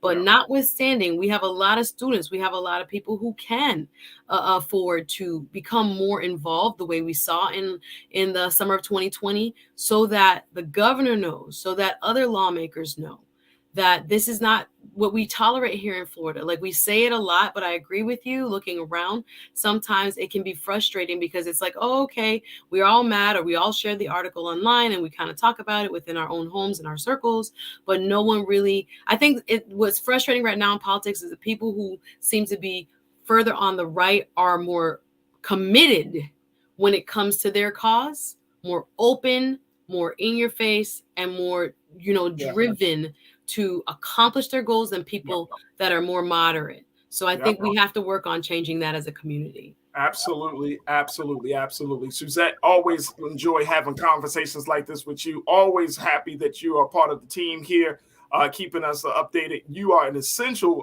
person that we need, because you're right there, right in the mix of things, from your law experience to your hosting experience, research experience. Look, I'm just grateful that you're able to join us week to week. bringing us up to date on what's happening in the state of Florida. Folks, make sure y'all follow Suzette Speaks on her YouTube station. Yes, thank you. Subscribe to her shows, dynamic shows, talking about a wide range of things that is truly, truly for the culture. But make sure y'all follow her. And Suzette, God willing, we'll reconnect with you next week. And I'm sure there are going to be some new developments we're going to have to report on and speak about. So thank you so much for being with us. Excellent show. Thank you, Farajii. Hey, Thanks, everybody. Thanks Appreciate for watching. You. All right, folks, that's going to do it for us. We got to get up out of here, but make sure y'all do your due diligence. Check us out at blackstarnetwork.com. Make sure you follow us on our social media platforms at Black Star Network on IG and Twitter. Make sure you give, because this is not cheap. And certainly, folks, we want you to be fully invested in what we're doing and the conversations that we're having. So, again, go to blackstarnetwork.com and also follow me at The Real Farajii on IG and Farajii on Twitter. Stay tuned. Up next is Roland Martin Unfiltered, streaming live on Black Star Network, on YouTube, Facebook, and, of course, on Amazon Fire TV. So stay tuned for that show. As always, never be afraid to challenge what's wrong, stand for what's right while being yourself in the process. God willing, we'll talk tomorrow for another exciting edition of The Culture right here on the Black Star Network. Thank you for tuning in. Peace.